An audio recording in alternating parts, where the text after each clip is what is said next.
Coucou mes adorés, bienvenue encore une fois de plus sur ma chaîne YouTube Aéroport du Congo. Si c'est ta première fois de passer par là, n'oublie pas de t'abonner et de rester toujours scotché. Et n'oublie pas aussi de cliquer la cloche de notification là à chaque fois que je poste une vidéo. Tu seras le premier à être notifié. Et pour les anciens abonnés, je vous dis 1000 fois merci. Merci pour votre temps, merci pour votre amour. Merci pour vos partages, merci pour vos commentaires, merci pour vos soutiens. Et merci pour vos commentaires. Et pour ceux qui ont l'habitude de poser les organes partout où ils passent là, abstenez-vous s'il vous plaît. Et vous savez, ici, tout avis est permis, sauf des injures. Quand vous injurez sur la page d'Aéroport du Congo, votre commentaire est immédiatement supprimé.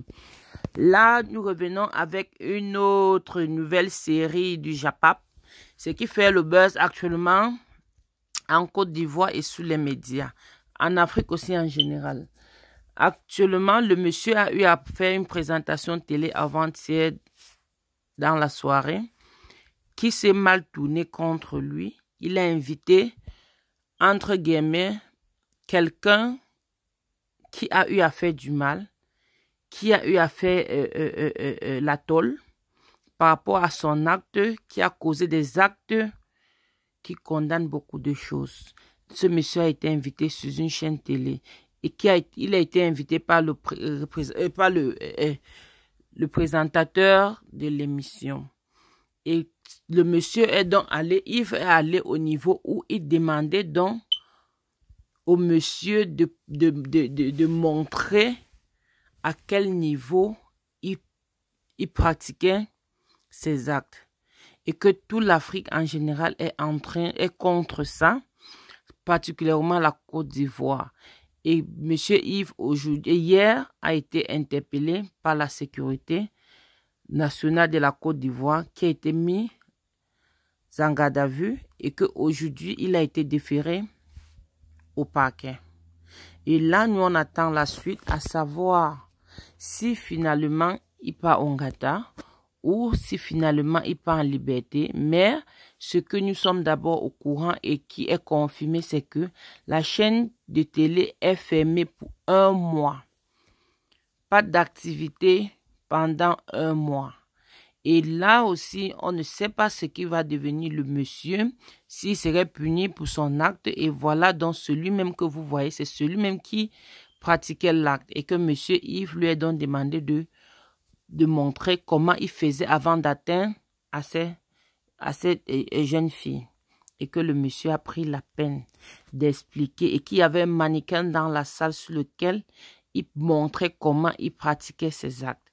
Et chose sous quoi, c'est que à la télé ce soir était présente Emma Loès. Emma Loès qui était aussi en train de rire comme tout le monde, qui éclatait de rire comme tout le monde. On ne sait pas puisqu'on a lu dans les commentaires. Actuellement, Emma n'est pas active sur sa page. Elle préfère rester. C'est une fille intelligente comme nous tous on connaît. Elle préfère rester tranquille et n'aime même pas parler pour que si elle dit n'importe quoi maintenant, que ça soit du bien ou du mal, si elle essaie de se justifier, nous tous on connaît ce que les Africains vont faire actuellement d'elle et de ce qu'on doit lui dire. Elle préfère donc rester en distance, surtout qu'elle allait en vacances avec ses enfants au Maroc. Elle préfère donc rester hors de ça.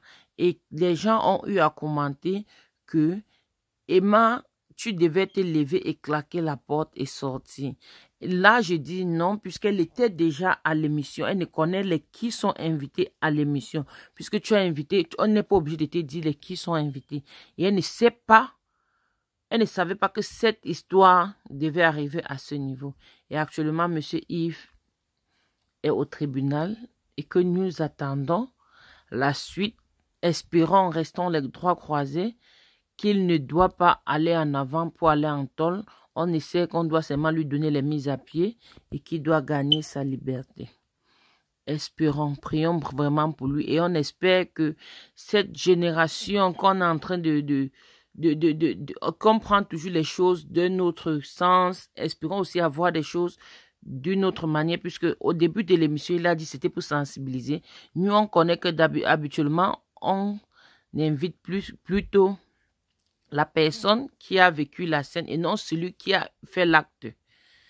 Bon, là, c'est ça qui cloche un peu mal dans la tête des Africains et des Ivoiriens en particulier, puisqu'on ne peut pas demander à celui qui a posé l'acte de montrer comment il a eu affaire à ses victimes. Non, c'est ce que nous, on ne comprend pas actuellement. C'est ça qui crée donc cette polémique. Et monsieur, on espère que vous avez appris votre leçon de cette histoire et que vous serez maintenant plus sage et plus intelligent et connaître maintenant les qui vous allez inviter sur votre plateau. Là, franchement, nous-mêmes, il faut qu'on cherche une place dans notre cœur pour pardonner le monsieur. On connaît que l'erreur est humaine. Tout le monde peut commettre des erreurs. Lui-même, je suis sûr qu'il ne savait pas à quel point il allait trop loin.